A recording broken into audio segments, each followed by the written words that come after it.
He dug up a human skull. The sheriff smiled and said it was just a dog.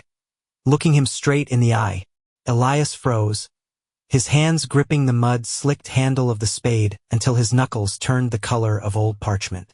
The air in the backyard was thick with the scent of wet clay and impending rain, a heavy, suffocating humidity that made the simple act of breathing feel like labor. He looked down at the object resting on the pile of overturned earth. It was unmistakably human. The curve of the parietal bone, the jagged suture lines where the plates of the skull knit together, the smooth, hollowed orbit of the eye socket that stared blindly up at the gray Missouri sky. It was all there. Elias was an architect. He knew structure. He knew form. He knew that dogs did not have rounded craniums of this circumference. Sheriff Dalton stood on the edge of the trench, his boots pristine despite the muck of the yard. He was a man of imposing width, not fat, but solid, like a tree trunk that had thickened over decades of harsh winters. His uniform was pressed, the fabric straining slightly across his chest, and his sunglasses hung from his breast pocket, useless in the overcast gloom. He rocked back on his heels, a casual, almost bored motion, and gestured vaguely at the horrifying discovery with a thumb that looked like a sausage casing. A big dog, Dalton clarified, his voice a low rumble that seemed to vibrate in Elias's chest, probably a Mastiff or a Great Dane. Farmers used to bury him out here all the time. Soil preserves the calcium, makes him look different. Elias stared at the sheriff. The silence that stretched between them was louder than the distant rumble of thunder. He waited for the punchline, for the moment Dalton would drop the act and tape off the scene. But Dalton just kept smiling. It was not a warm smile. It was a flat, horizontal stretching of lips that did not reach his eyes. His eyes were dead things, pale blue and unblinking, watching Elias with a predatory stillness. "Sheriff," Elias said, his voice cracking. He cleared his throat and tried again, forcing steadiness into his tone. "I can see the brow ridge. I can see the nasal cavity. That is a human skull. We need to call the coroner. We need to stop digging." Dalton sighed, the sound of a parent disappointed by a slow-witted child. He stepped down into the shallow end of the trench. The mud squelched beneath his heavy boots. He moved with a terrifying grace for a man of his size, closing the distance between them until he was looming over Elias. He smelled of peppermint and gun oil. "Mr. Thorne," Dalton said softly, "you renew here. You came from Chicago, right? City folks, you see shapes in the clouds. You see monsters in the shadows. Out here, things are simpler. As a dog. And you re-digging a drainage ditch because your basement floods, right?" Yes, but... "So, you have a choice?" Dalton interrupted, his voice dropping an octave, becoming intimate and chilling. "You can make a federal case out of a dead pet. You can bring in the studies, the forensics teams. They tear up your whole yard. They condemn your foundation. You be living in a hotel for 6 months while they sift through every inch of dirt. And in the end, they tell you exactly what I just told you. As a dog." Dalton paused, tilting his head. "Or you can finish your ditch, put the poor creature back to rest, and enjoy the quiet life you moved here to find." Dalton reached out and patted Elias on the shoulder. The hand was heavy, the grip squeezing just hard enough to bruise. It was not a comfort. It was a clamp. "Bury the dog, Elias," Dalton said. It was not a suggestion. The sheriff turned and climbed out of the trench. Elias watched him walk back to his cruiser, the gravel crunching rhythmically under his feet. The car door slammed, the engine turned over, and the vehicle rolled away down the long, wooded driveway.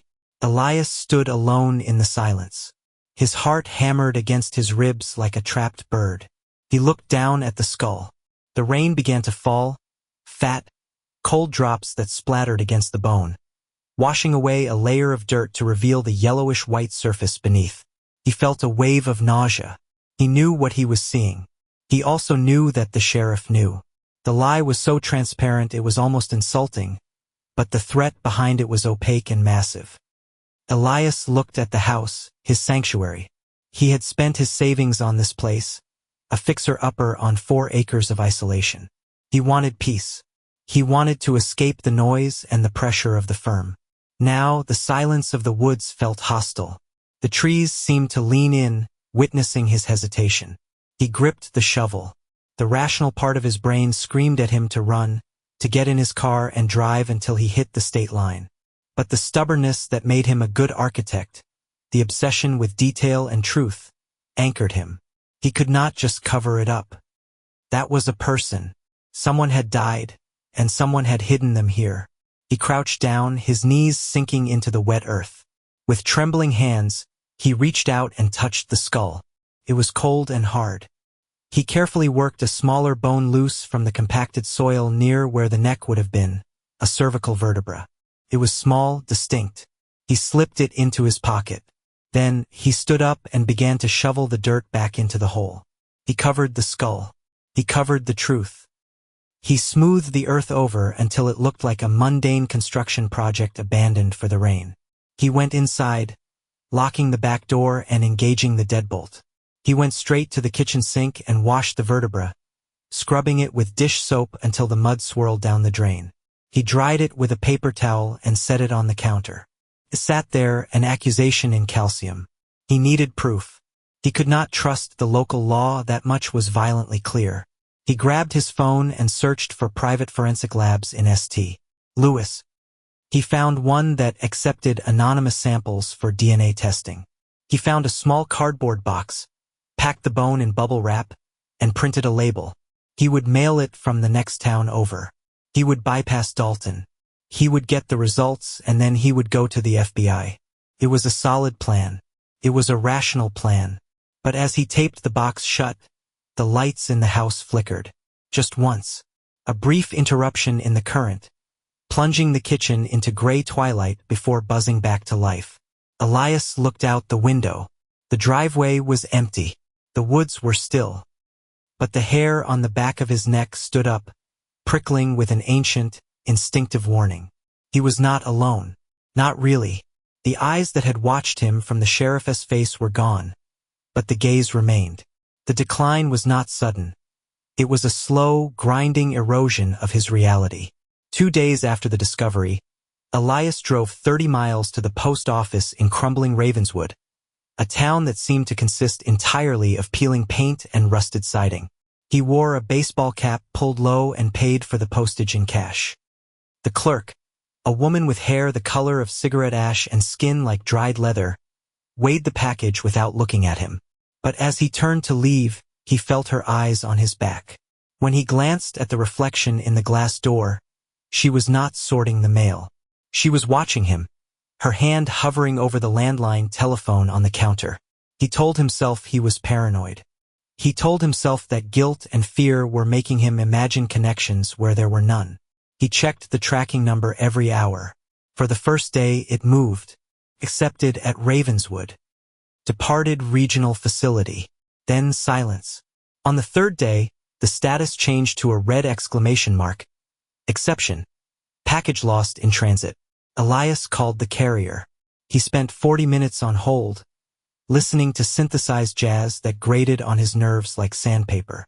When a representative finally answered, they were polite but useless. Labels get damaged, they said. Conveyor belts jam. We put a trace on it. But Elias knew. The bone was not lost. It had been intercepted. That night, the isolation of the house transformed from a luxury into a cage. The darkness outside the windows was absolute, a wall of black ink pressing against the glass. Elias sat in the living room, a glass of whiskey in his hand, staring at the unlit fireplace. He had checked the locks 3 times.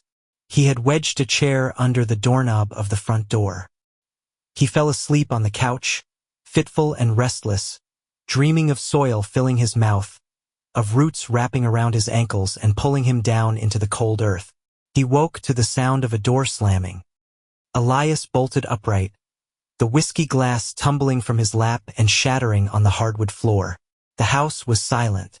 The morning sun was streaming through the curtains, casting long, sharp shadows across the room. He sat frozen, listening. Nothing. No footsteps. No voices. Just the settling of the timber frame and the hum of the refrigerator. He stood up, grabbing the heavy iron poker from the fireplace. He moved through the house, checking room by room. The guest room was empty. The bathroom was empty. The office was untouched. He walked into the kitchen and stopped dead. The back door, which he had double-locked and bolted, was standing wide open. The cool morning breeze drifted in, carrying the scent of damp woods. But that was not what made his blood run cold. On the kitchen table, squarely in the center of the placemat where he ate his breakfast every morning, lay a shovel. It was not his shovel. It was an old, rusted spade with a splintered wooden handle. The blade was caked with fresh, red clay. Clumps of it had fallen onto the table, staining the clean wood. It was a message. Crude, violent, and undeniable. We know. We can get in. We can bury you. Elias backed away, his breath coming in short, panicked gasps. He did not call 911. What would he say? That someone broke in and left a gardening tool? Sheriff Dalton would come out. He would look at the shovel, then look at Elias with that dead-eyed smile and ask if Elias had forgotten locking the door. He would call it a prank. Or worse, he would call it a sign of mental instability. Elias grabbed his car keys. He needed to get out. He needed to be around people in the light away from this house. He drove too fast down the winding county road. The trees blurred into a tunnel of green and brown. He checked his rearview mirror constantly. When the blue lights exploded behind him, he almost swerved into a ditch. It was Dalton's SUV. Of course it was. Elias pulled over, his hands gripping the steering wheel so hard they hurt. He rolled down the window as Dalton approached. The sheriff was not wearing sunglasses today. His eyes were clear and terrifyingly devoid of humanity. In a hurry, Elias? Dalton asked, leaning down, his face inches from the window. I realized I was out of coffee, Elias lied. His voice sounded thin and pathetic. Dalton nodded slowly. He did not ask for license or registration. He just stared. You got a tail light out. I do not, Elias said, the protest escaping before he could stop it. I checked the car yesterday. Dalton smiled. He reached back and tapped the rear of the car with his baton. Crack. The sound was sharp like a gunshot. You got a tail light out, Dalton repeated, his voice devoid of inflection. You really need to be careful on these roads, Mr. Thorne. Accidents happen all the time. People take corners too fast. They hit deer. Sometimes they just disappear into the woods. Takes weeks to find them. Sometimes years. Elias could not breathe. The threat was so heavy it felt like physical pressure on his chest. I'll get it fixed, Elias whispered. You do that, Dalton said. And Elias? Stay home. Safer there. The town does not like strangers who stir up dust. It irritates people's allergies. Dalton tapped the roof of the car twice, a dismissal. Elias waited until the sheriff walked back to his cruiser before pulling away. His hands were shaking so badly he could barely keep the car in the lane. He did not go to the store. He did not go to the coffee shop. He drove in a meaningless loop for an hour, terrified to stop, terrified to go back. But he had nowhere else to go. His life was in that house. His work, his money, his identity. He returned to the property in the late afternoon. The shovel was gone from the table. The mud had been wiped clean. The back door was locked. It was the gaslighting that broke him. If the shovel had still been there, he could have taken a picture. He could have shown someone. But now, it was as if it never happened. He was fighting a ghost. He went to the bathroom and splashed cold water on his face. He looked at himself in the mirror. Dark circles bruised the skin under his eyes. He looked haunted. He looked exactly like the kind of man who would imagine a conspiracy. But he felt the weight of the missing vertebra in his memory. He knew what he had seen. He could not fight them physically. Dalton was the law and Dalton was a monster. But Elias was an architect. He knew how to research land. He knew how to follow paper trails. If he could not prove a murder with a bone, Maybe he could prove it with a deed. The next morning, Elias drove to the county seat, a slightly larger town 30 miles south where the Hall of Records was located. He told himself he was going to the hardware store if anyone asked. He took back roads, driving 10 miles under the limit, watching every intersection for the dark silhouette of the sheriff's SUV. The Hall of Records was a basement purgatory of fluorescent lights and the smell of decaying paper. The clerk was a young girl with headphones around her neck who clearly did not care who he was or what he wanted. She pointed him to the microfiche machines and the wall of physical ledgers. Elias started with his own address, 4200 Miller Creek Road. He traced the ownership back. He had bought it from a shell company called Green Horizon Holdings. That was standard. But who sold it to them? He pulled the ledger from 1998. The property had been transferred to Green Horizon from the Blackwood County Civic Improvement Fund. Elias frowned. He spooled through the microfilm, looking for the incorporation documents of this fund. Took him 3 hours. His eyes burned from the scrolling light of the reader. But when he found it, the floor seemed to drop out from under him. The Blackwood County Civic Improvement Fund was not a charity.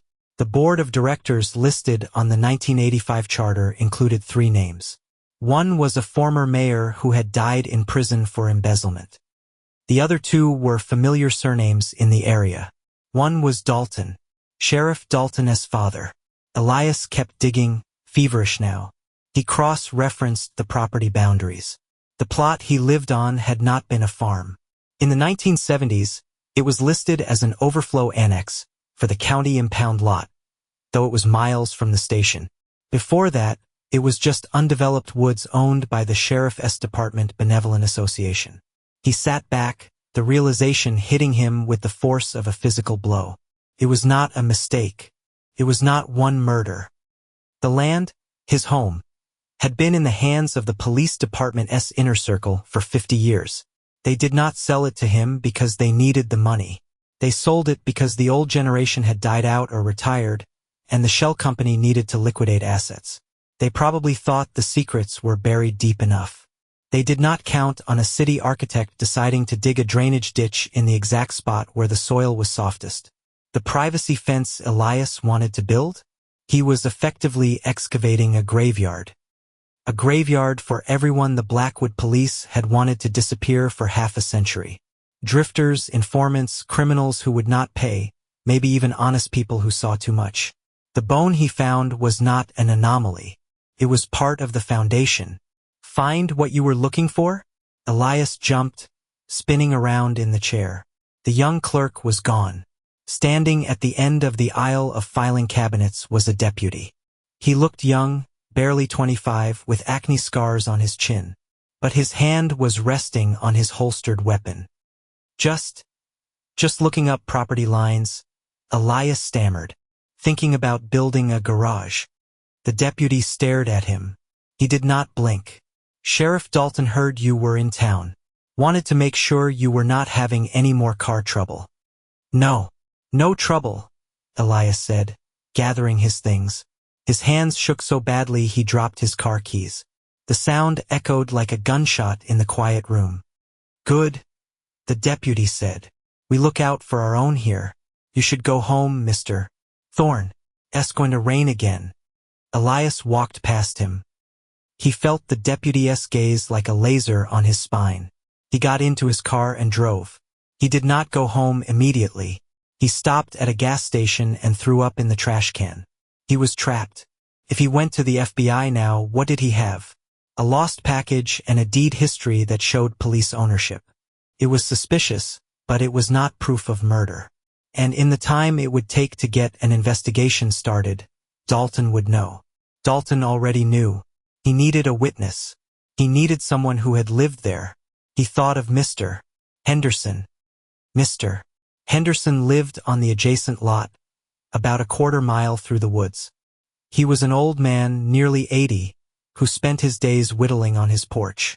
He had been kind to Elias, bringing him a jar of honey when he moved in. Henderson had lived there his whole life. He must know. Elias drove home, the sky turning a bruised purple as evening approached. He parked his car and ran through the woods, ignoring the brambles that tore at his jeans. He emerged in Henderson's backyard. The old man was there, sitting on his porch swing, smoking a pipe. He watched Elias stumble out of the trees, breathless and wild-eyed. "Mr. Henderson," Elias gasped, running up the steps. "I need help, please. You have to tell me about the land. About the sheriff." Henderson did not move. He took a slow puff of his pipe and exhaled a cloud of sweet-smelling smoke. "Slow down, son. You look like you've seen a ghost." "I found a body," Elias said, the words tumbling out.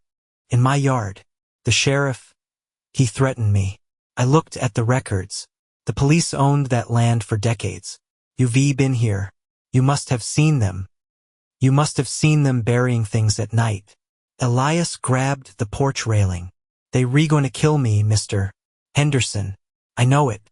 I need you to tell someone what you saw. If we both go to the state police." Henderson looked at Elias. His eyes were watery and sad. He tapped out his pipe on the railing. "I saw a lot of things," Henderson said quietly. "I saw trucks at night. No lights. I saw men digging. I saw Dalton's daddy, and his daddy before him." "Yes," Elias cried, relief flooding him. "Yes, exactly. You can testify." "Elias," Henderson said gently, "who do you think dug the holes?" Elias froze. The air left his lungs. "The ground is hard here," Henderson continued, his voice steady.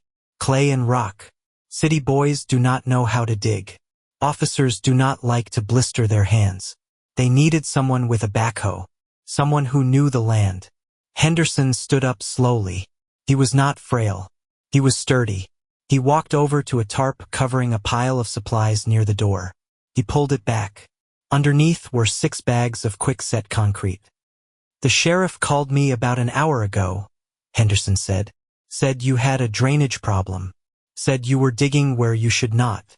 Asked if I could help you fill it in. Permanently." Elias stumbled back down the porch steps. The betrayal was not sharp. It was blunt and heavy, like a blow to the stomach. Henderson was not a witness. He was the caretaker, the groundskeeper of the graveyard. "Do not run, son," Henderson called out, his voice devoid of malice, just weary pragmatism. "There's nowhere to run to. The woods are deep and Dalton has dogs. Real ones." Elias stopped. He looked at the tree line.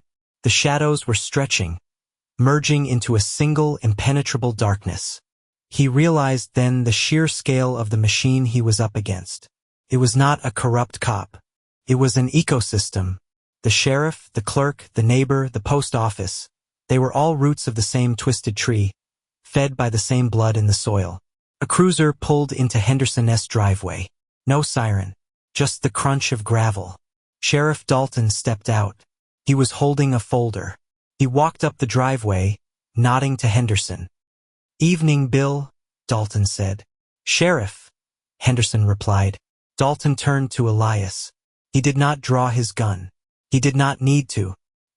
He looked at Elias with a pitying expression, like a doctor about to deliver a terminal diagnosis. "You re-exhausted, Elias," Dalton said. "I can see it. You re-not sleeping. You re-imagining conspiracies. You re-harassing the clerks at the county office. That's not healthy." Elias stood his ground, but he felt small. "I know what's in the ground." "You know what you think is there," Dalton corrected. "But let us say hypothetically you rewrite. Let us say there are memories buried in that lot. What happens if you dig them up? You destroy the town. You ruin the lives of good families because of mistakes made 40 years ago. And for what? Justice for people no one misses?" Dalton stepped closer, extending the folder. "Or," Dalton said, his voice soft, seductive, "you taken out." Elias looked at the folder. "What is that?" "A purchase agreement," Dalton said. "I have a buyer for your property. Cash offer. 20% over what you paid. No inspections. No closing costs. You sign it, the money is wired to your account tomorrow morning. You pack your car tonight, You leave. And if I do not? Elias asked, though he already knew the answer. Dalton did not threaten him. He just looked over Elias's shoulder at the dark woods, then at Henderson, who was lifting a bag of concrete with practiced ease. Then you stay, Dalton said. Forever. The choice hung in the air. It was not the choice Elias had faced in the first chapter.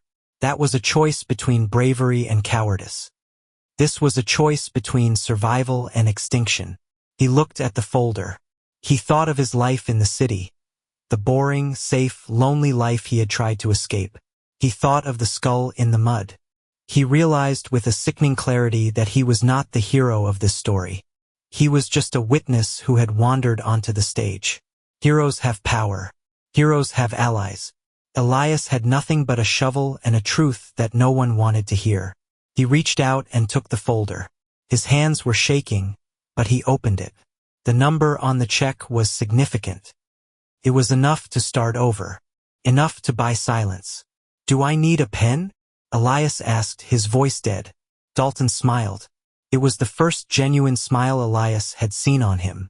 It was the smile of a man who had just finished a difficult chore. He handed Elias a pen. Elias signed the paper against the hood of the sheriff's cruiser. Smart man, Dalton said. Bill will help you with the hole in the yard. We want the property looking nice for the next owner. Elias did not help. He watched. He stood on his back porch as the sun set, watching Henderson and two deputies who had arrived in a second car mix the concrete. They poured it into the trench. They filled the hole where the skull lay. They filled the other holes he had not dug yet. They capped the earth with gray, heavy stone. By midnight, Elias was packed. He threw his clothes into suitcases. He left the furniture. He did not want anything that had touched this house. As he walked to his car, Dalton was waiting by the gate. Where will you go? Dalton asked. West, Elias said. California, maybe. Good. Dalton nodded. Nice weather. And Elias? Elias paused, his hand on the car door. Do not look back, Dalton said. "'S bad for the neck." Elias got in the car. He drove out of the driveway, past the freshly turned earth, past the silent woods. He hit the main road and did not stop until he was 3 states away. He bought a condo in San Diego. He got a job at a large firm. He dates a woman named Sarah. He is normal. He is safe. But sometimes, when he walks by a construction site and smells the wet, overturned earth, his hands start to shake. He checks the news for Blackwood County sometimes, searching for missing persons, for scandals. There is never anything. Just quiet. He has not told anyone. He never will. The check cleared. The money is in his retirement fund. Every time he spends $1 of it, he feels a cold weight in his stomach. He knows he did not just sell a house. He sold his soul to Sheriff Dalton. And somewhere in Missouri, under a layer of concrete in a quiet backyard, the skull is still smiling, waiting for the next stranger to pick up a shovel.